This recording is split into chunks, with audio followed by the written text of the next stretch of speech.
August 13, 1942. The world was already burning.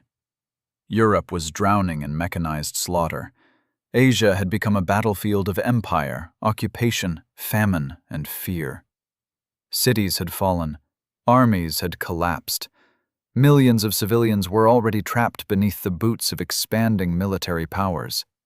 And in the middle of that global catastrophe, Imperial Japan moved one step deeper into darkness.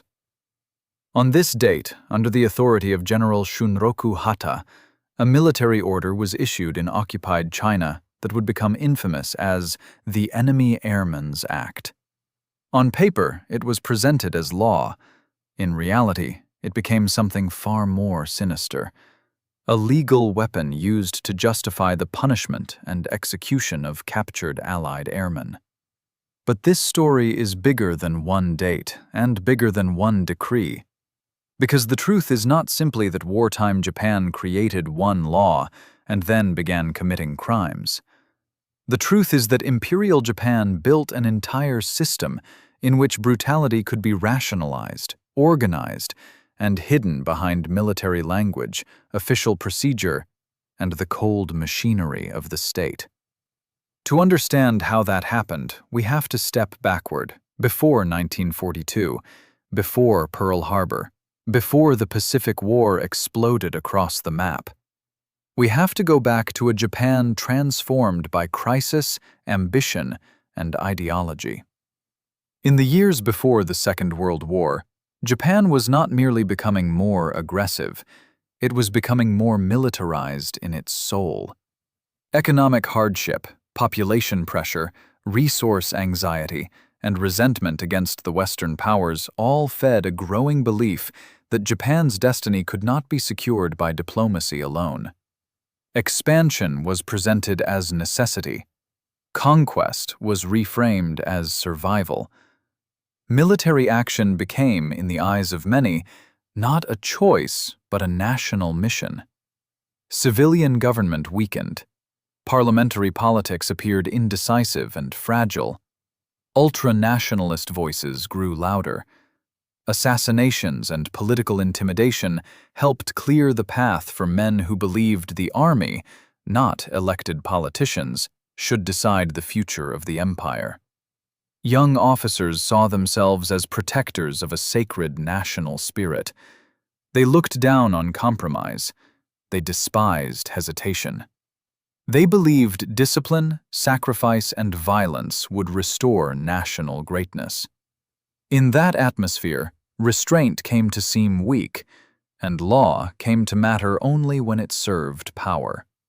This was the environment in which Imperial Japan marched into Manchuria, then deeper into China, then across Asia and the Pacific. It was also the environment in which the army cultivated a lethal moral worldview. Surrender was not treated as a tragic outcome of battle. It was treated as disgrace. The soldier who gave up his weapon was seen not merely as defeated, but dishonored. And if surrender itself was shameful, then the captured enemy became something less than human in the eyes of many Japanese officers and guards. That idea would shape everything that followed. In many military systems, prisoners of war are protected because they are recognized as soldiers who have laid down their arms. In Imperial Japan's wartime culture, that recognition was poisoned. Captives were too often viewed with contempt.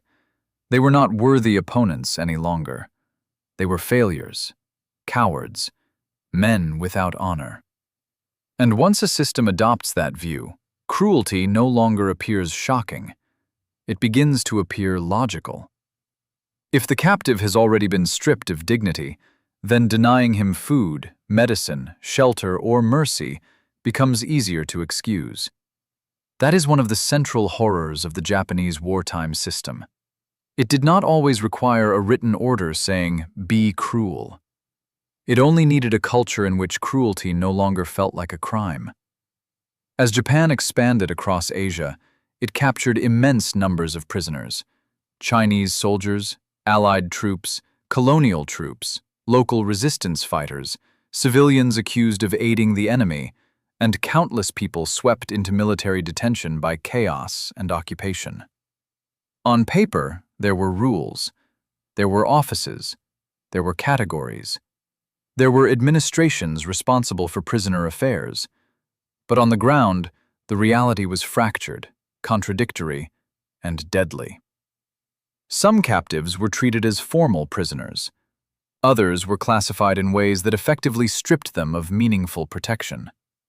The distinction between regular and irregular prisoners became one of the many bureaucratic doors through which responsibility could escape. This is where the real nature of wartime criminality begins to emerge. Atrocity does not always arrive as open savagery alone. Sometimes it arrives through classification, through paperwork, through the decision that one group counts while another does not. Under Imperial Japan, some prisoners were recognized within formal camp systems.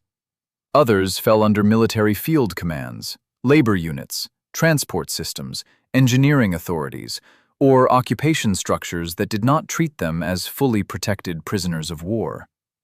Once that happened, suffering multiplied. Men could be marched without proper food, worked without proper medical care, transported in hellish conditions, beaten without consequence, left to disease, left to collapse, left to die. One of the greatest examples of this brutality came with the treatment of prisoners in Southeast Asia. Captives were forced into labor on military construction projects under appalling conditions. Railways, roads, airfields, fortifications, supply lines. The empire required labor, and labor would be extracted from the bodies of prisoners and occupied peoples alike.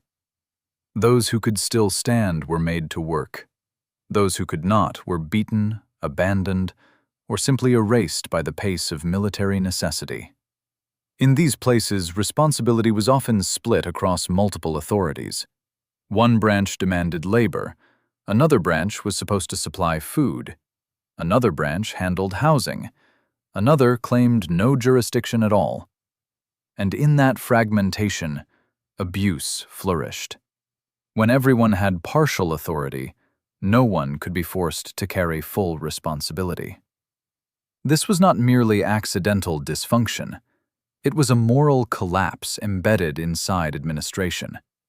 Orders existed, yet enforcement was weak. Commitments were spoken, yet implementation was hollow. International standards were acknowledged, yet treated as optional, distant, or irrelevant. Japan had signed the 1929 Geneva Convention relating to prisoners of war, but it had not ratified it. Later, Japanese authorities indicated that they would apply the convention with modifications suited to Japanese law and wartime conditions. That language sounded diplomatic, but in practice, it created room for evasion. Many officers treated international law as unimportant. Many camp personnel barely understood it. And when law is reduced from obligation to convenience, the captive learns quickly what that means. It means the guard's temper matters more than the rule book. It means the commander's prejudice matters more than the treaty. It means survival depends not on rights, but on luck. And everywhere, ideology stood behind the system like a shadow. The Japanese soldier was taught endurance, obedience, self-sacrifice, harsh training. Routine beatings inside the military itself helped normalize violence as discipline. Many of the men who later abused prisoners had themselves been shaped by an institution where humiliation and physical punishment were ordinary tools of command. Some later claimed they never understood why their actions were criminal, because to them, violence had become inseparable from order. They had lived inside a machine that taught them harshness was necessary, mercy was softness, and obedience was virtue, even when it crushed another human being. The empire's contempt did not stop at prisoners of war.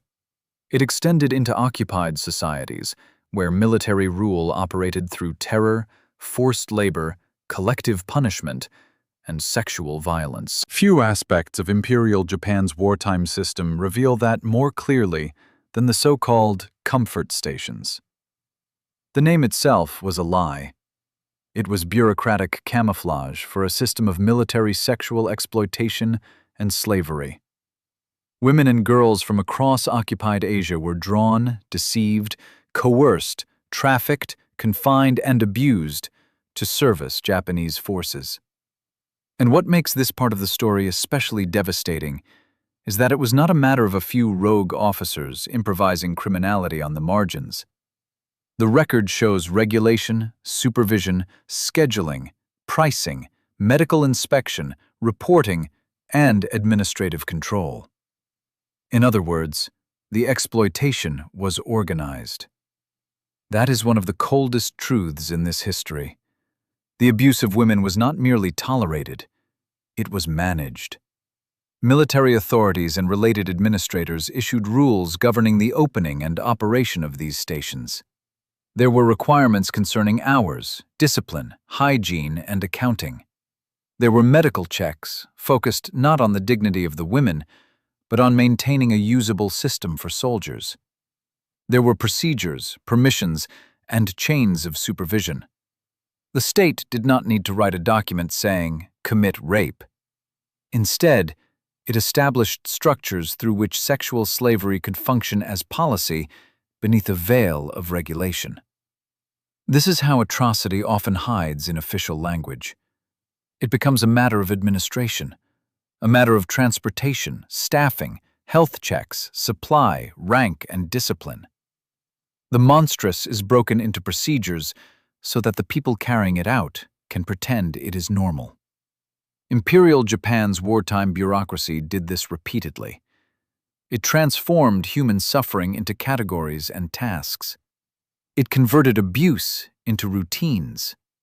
And once that transformation is complete, those inside the system begin to feel protected by its logic. They are no longer criminals in their own minds. They are functionaries.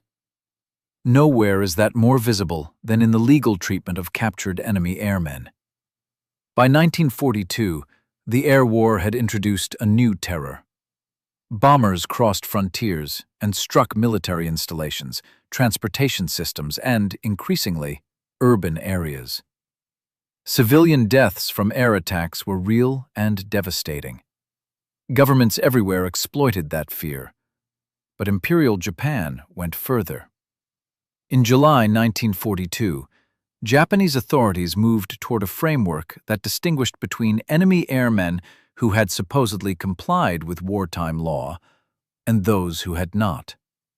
Then, on August 13, 1942, in occupied China, General Hatta issued Military Order No. 4, later known as the Enemy Airmen's Act. The order declared that enemy aviators who bombed, strafed, or otherwise attacked civilians, private property, or non-military targets could be punished by death. At first glance, some may argue that this sounds like a wartime legal measure against unlawful bombing. But the real issue lies in how it was used. The order was interpreted expansively and retroactively. It was not applied with the neutrality of genuine law. It became a tool by which captured Allied airmen could be branded criminals and denied the protections expected for prisoners of war. Men who should have been treated as military captives were instead processed through a punitive framework designed to legitimize severe punishment, including execution. In some cases, proceedings were summary. In some cases, defense was effectively meaningless. In some cases, the law functioned less as justice than as staged retribution. This is the moment where the title of our story becomes painfully clear. Did Japan create a law to commit war crimes?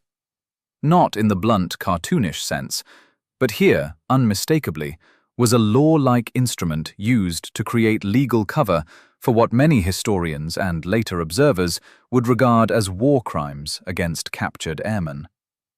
The state had not merely acted brutally, it had tried to clothe brutality in legality. And that makes it more dangerous, not less. Because naked violence reveals itself. Legalized violence disguises itself. It demands to be taken seriously. It hides behind signatures, seals, procedure, and courtroom language. It tells the world that punishment is not vengeance, but law. That execution is not murder, but a sentence. That the victim is not a prisoner, but a criminal. Once a government acquires the power to redefine captives that way, law itself becomes a battlefield. But the Enemy Airmen's Act was only one part of a broader pattern. Across the empire, military and governmental structures repeatedly blurred the line between command failure and criminal design. Orders might not always explicitly command atrocity, yet systems were built in which atrocity became predictable. Officials could claim they had issued instructions for proper treatment, while knowing those instructions had little effect. Superiors could plead ignorance, while the machinery beneath them devoured lives at scale. Bureaucratic fragmentation became a shield. Each office could point to another. Each commander could point downward. Each guard could point upward. The system diffused guilt so effectively that many participants later insisted they had done nothing more than their duty. Yet victims remembered something else. They remembered the starvation, the beatings, the sickness, the executions, the labor until collapse, the humiliation. The silence of the officials who knew, the cold faces of men who treated suffering as a procedure. The women trapped inside comfort stations remembered not paperwork, but bodies, pain, coercion, and the theft of their futures. Prisoners remembered guards who laughed while they starved. Airmen remembered trials in which the verdict seemed written before the hearing began. Civilians remembered massacres that erupted under the authority of an army that increasingly believed itself entitled to total domination.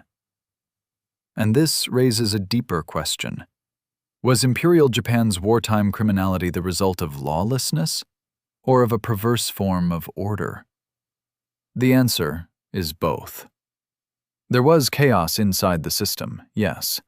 Contradictions, rival branches, incompetence, poor supply, weak enforcement.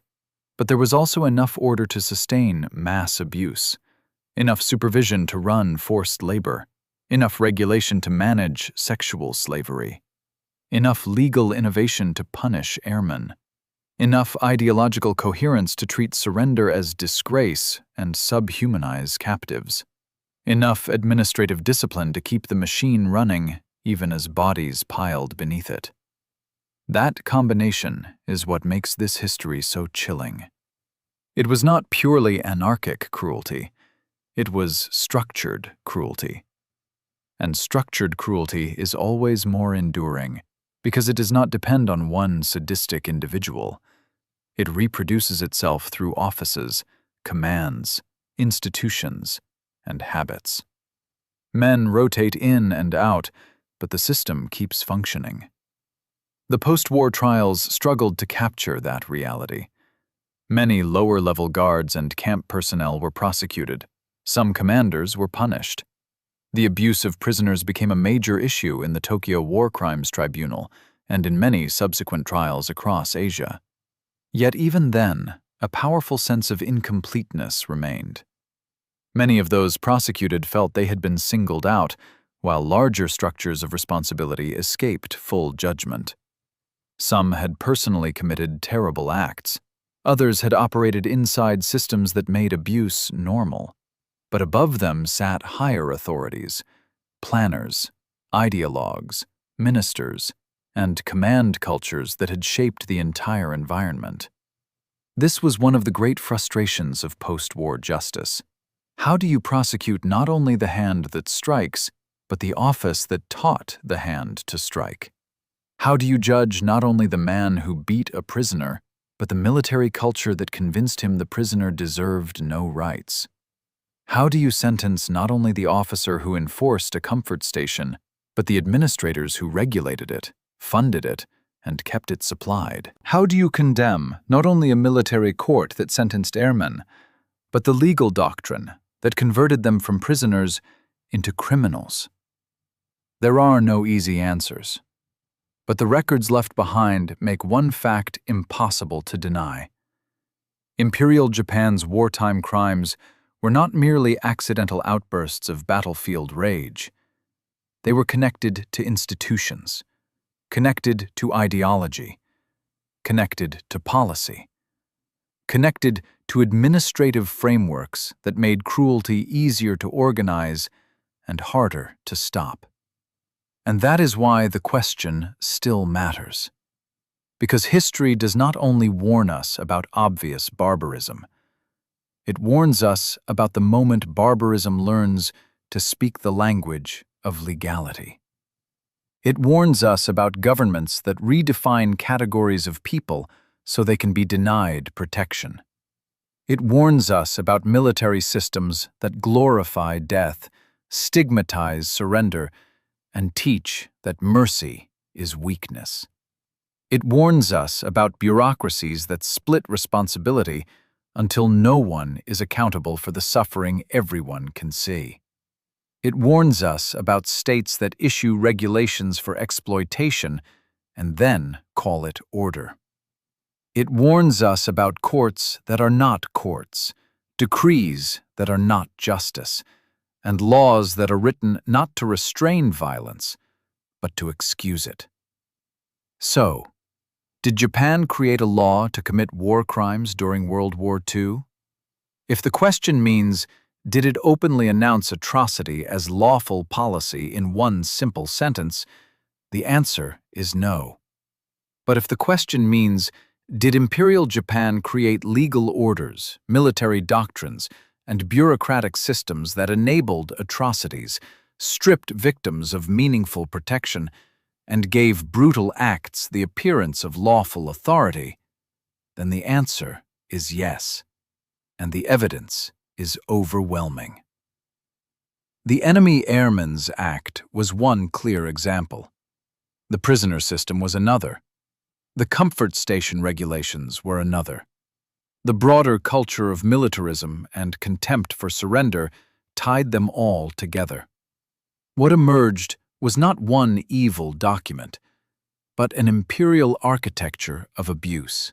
And perhaps that is the darkest lesson of all. The worst crimes are not always committed outside the system. Sometimes the system is a crime. Sometimes the prison camp, the labor detail, the military brothel, the secret order, the legal decree, the sham proceeding, and the official silence are all parts of the same machine. A machine built by men who believed the empire gave them the right to decide whose suffering counted and whose did not.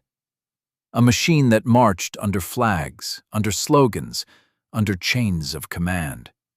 A machine that called itself civilization while feeding on the conquered. And on August 13, 1942, one more piece of that machine was set in place. Not the beginning of the horror, not the end of it, but one of the moments when the mask slipped, and the world could see how war crimes could be written not only in blood, but in law.